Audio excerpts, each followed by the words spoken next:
G'day, I'm Rob Peary, or some of you might know me as Pyros, and today I'm here to talk about sup fins.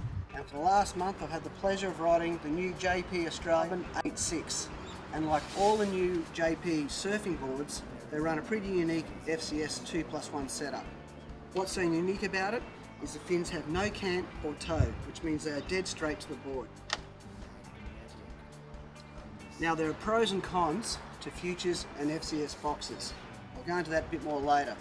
But all that technology comes from shortboards, it comes from mals. And these new high performance sups, well, we have to start looking outside the box because these boards are a different animal. First up, let's talk about cant. That's the angle that the fin leans over. Now with FCS boxes, you can buy plugs that are 0 degrees, 5 degrees or 9 degrees laying over, which means all the FCS fins are straight. Whereas Futures, on the other hand, all their boxes are straight and the cant is built into the fin. Let me show you the difference. This is two Future fins put side by side, and you can see the cant is built into the fin. And here are the two FCS, so the fins are dead straight. So what JP Australia have done, they have put in 0 degree boxes and they're using straight fins, which makes the fins stick straight up and down. So I put my little beer can here, a lovely Brisbane bitter, and you can see that fin is exactly at 90 degrees to the board.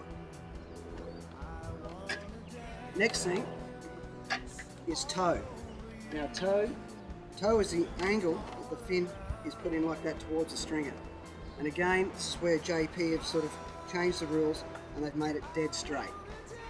Now all this technology comes from their kite surfing and sail boards, because they've got so much R&D in it, and those boards are built for speed.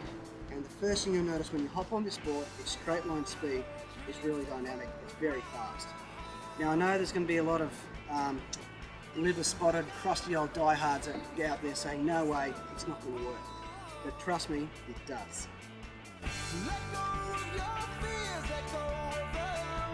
So what is the big advantage of having straight fins?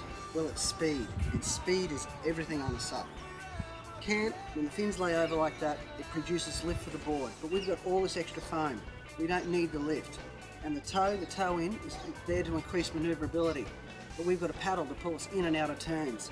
So the cant and toe create cavitation, which loses drive for you. So that's why this board is just so punchy down the line. What I did is I got the new little Sony Action Cam, and I actually fitted it here in the box without the rear fin. Now what I want you to have a look at in the video is how much air actually comes over that is actually under a sup when you're surfing, even in smooth water. So there's all this air coming in around it. And something else you should look at is this matte surface, which I found really surprising, how the bubbles just don't stick to the board, it just breaks the tension. And I also want you to look at the front trailing fins here. In the video, you'll see there's no cavitation, there's no bubbles actually coming off these fins at all, because they're dead straight and they're slicing straight through the water. Okay, so let's have a look at the video. And something else I want you to look at is this void area here, the empty box in front of the camera, how much cavitation and bubbles is coming out of there. So for all those guys who've got 5 boxes and they're running 2+1 or a quad and they reckon the empty boxes don't cause drag, well, that's absolute bullshit. So you can see that in this video. So check it out. I'll be back in a moment.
So okay, let's talk about how many fins you should have on your board. 2+1 thruster setups or quads. Look, it was no secret for many years I was a quad freak. But what I started to find with the quad board setups, the quad fin setups, was the board did more of a sliding shopping trolley turn, whereas a 2+1 or a thruster set does a much more of a pivot turn and keeps your surfing arc tighter, so it makes it quicker to come around on cutbacks. And I found it a lot easier with my back foot, just a small adjustment on the back foot for full rail grab, or I can just bring it forward, just get a little bit of slide and chuck in the odd dish pan. So I find that 2+1 a lot easier to control. Now the quads, a lot of people do miss that pumpy drive you get down the line. So the way this has been solved is that Jackson Close has brought out these fins from Shapers. So what we've got S9s in the front and a 7 in the rear. Now the FCS equivalent to that would be a M9 and an M7. This setup is just fantastic for this board. And when it gets a little bigger, we change this rear fin to another 9. So that's a really good setup. And you'll find by having these larger front fins, they've got heaps of flex tip, you get heaps of return power on them, and it makes the board very responsive by putting the larger fins in the front. Now, like most of the big name boards, they're all coming out of the Cobra factory. So from Cobra, you'll get a really nice rear fin, but they'll also give you your plastics. Now, this is probably one of the things I don't like about FCS, is when you get to the plastic fins, they flex terribly down low and the fin does everything it shouldn't. So first up, change those to 5+ ones. Now I tried this board as a 2+1, but as I said, my favourite pick is the Jackson Close one. If you've ever seen Jackson surf, he's just Mr. Hydraulic Legs. He's not a dish pan, he's an incredibly powerful surfer, and this is all he's got under his board, so it works very well. So these are available at Shapers. They've also got them in the Future equivalent as well, which is a great thing about Shapers. They have FCS and Futures. FCS has a pretty limited range in their SUP range. Futures has a few better ones there.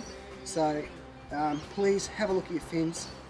It really irks me when I see people they've still got their rear fin still in the same position when they picked it up from a shop, and they've got a set of plastics in the front.